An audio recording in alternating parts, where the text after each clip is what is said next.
Assalamualaikum warahmatullahi wabarakatuh. Saya sebagai moderator di sini akan menjadi moderator dari kelompok 3 yang akan mempresentasikan hasil kerja kelompok yang bertema konsep penganggaran pabrik.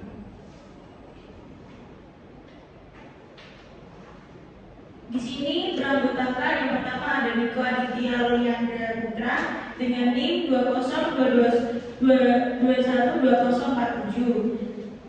Selanjutnya ada Amrina Rosyada yang berNIM 2022212073. Berikutnya ada Livia Maratul Musfiroh dengan NIM 2022212085. Saya serahkan kepada pihak yang berpresentasi. Konsep penganggaran pabrik. Penganggaran sektor publik adalah aspek kunci dalam pengelolaan pemerintahan yang efisien dan transparan. Dalam lingkungan Indonesia dengan keragaman kebutuhan dan tantangan yang unik, pemahaman yang mendalam tentang teori dan implementasi penganggaran sangatlah penting. Konsep penganggaran pabrik dalam alokasi sektor publik mencakup sejumlah faktor yang melibatkan tata kelola keuangan, transparansi, dan pencapaian tujuan pelayanan publik. Poin 8 konsep penganggaran pabrik. 1. Asas pengelolaan keuangan negara. 2. Pentingnya pengelolaan risiko keuangan. 3. Alokasi sumber daya. 4. Kepatuhan terhadap aturan dan regulasi. 5. Akuntabilitas dan transparansi. 6. Peran pemerintah sebagai pengelola aset pabrik. 7. Pelaporan keuangan pabrik. 8. Pencapaian tujuan pabrik. Penganggaran harus terkait dengan pencapaian tujuan pelayanan pabrik. 9. Pengaruh perubahan sosial dan ekonomi. Selanjutnya dilanjutkan dengan saya. Selanjutnya teori penganggaran pabrik. Teori penganggaran pabrik dalam akuntansi sektor pabrik mencakup prinsip-prinsip dan pendekatan yang membantu proses penganggaran, pencatatan, dan laporan keuangan entitas pabrik. Berikut adalah beberapa teori yang relevan dalam konteks akuntansi sektor pabrik. 1. Teori akuntansi sektor pabrik. Teori ini menitikberatkan pada pengembangan praktik akuntansi yang sesuai dengan karakteristik dan kebutuhan unit sektor pabrik. Fokusnya mencakup pencatatan transaksi, pengukuran kinerja, dan penyusunan laporan keuangan dalam konteks entitas pemerintah dan organisasi sektor pabrik.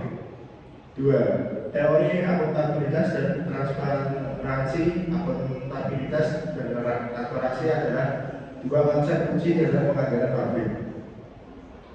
Akuntabilitas dan transparansi adalah dua konsep kunci dalam penganggaran pabrik.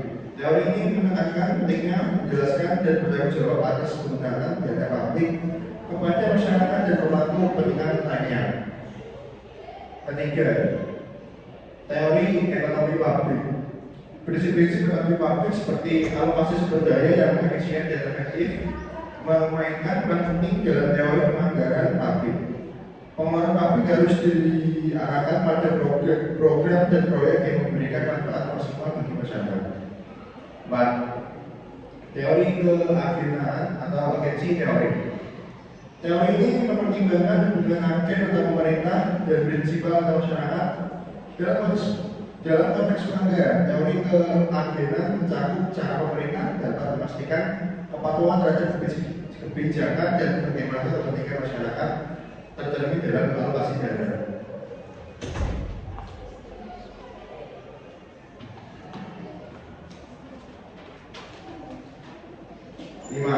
Teori partisipasi pabrik. Teori ini menekankan pentingnya melibatkan masyarakat dalam proses penganggaran. Partisipasi pabrik dapat meningkatkan legitimasi kebijakan anggaran dan memastikan bahwa kebutuhan dan aspirasi masyarakat tercermin dalam alokasi dana. Yang keenam, teori kontrol biaya. Teori ini fokus pada pengelolaan dan pengendalian biaya dalam penganggaran pabrik. Prinsip efisiensi dan efektivitas diintegrasikan untuk memastikan bahwa sumber daya pabrik digunakan secara optimal.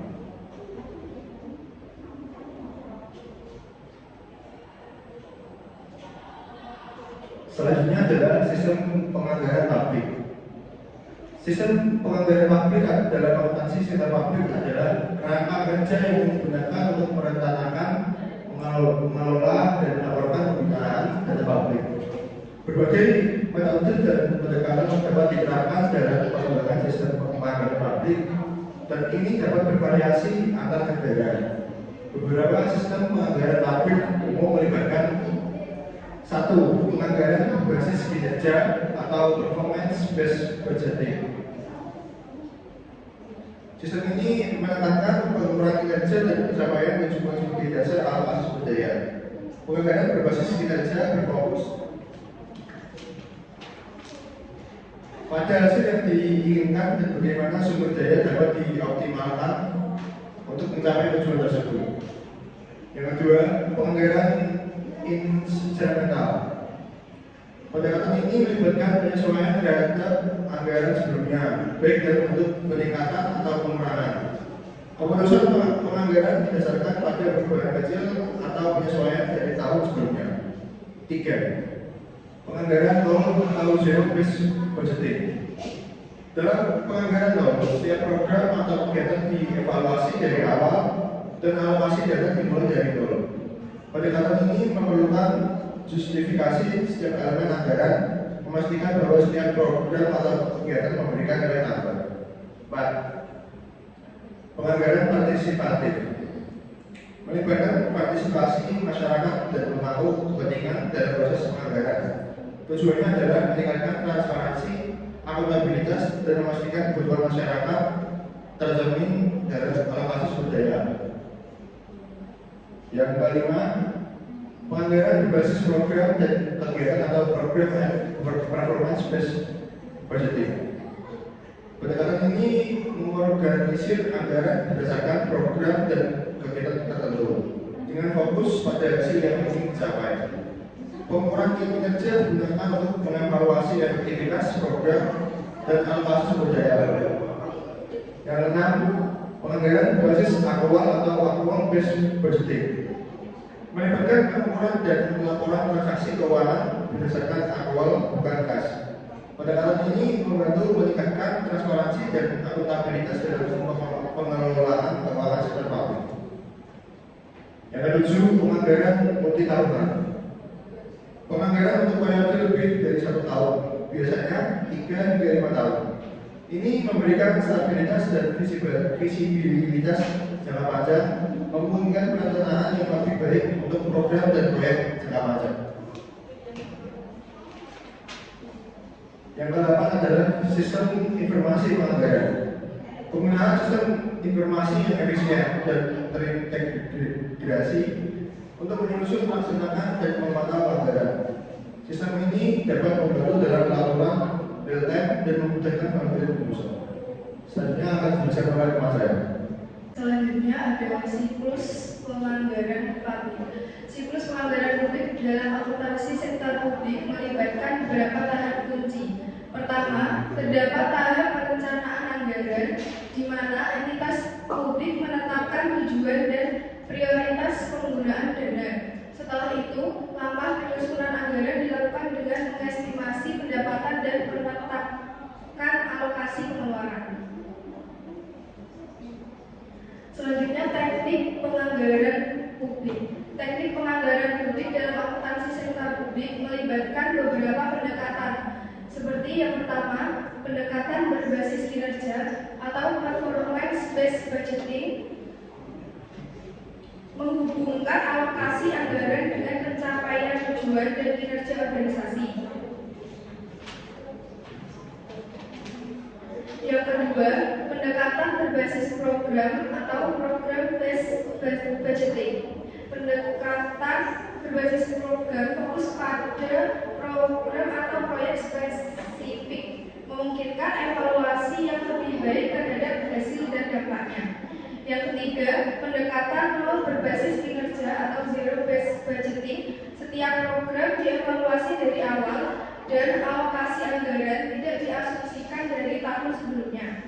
Yang keempat, pendekatan partisipatif atau participatory participatory budgeting, melibatkan partisipasi masyarakat dalam proses penganggaran untuk memastikan kebutuhan dan prioritas lokal tercermin.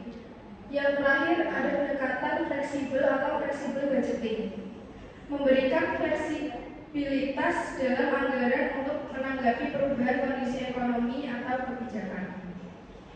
Semua pendekatan ini bertujuan untuk meningkatkan efisiensi, akuntabilitas, dan transparansi dalam pengelolaan keuangan sektor publik.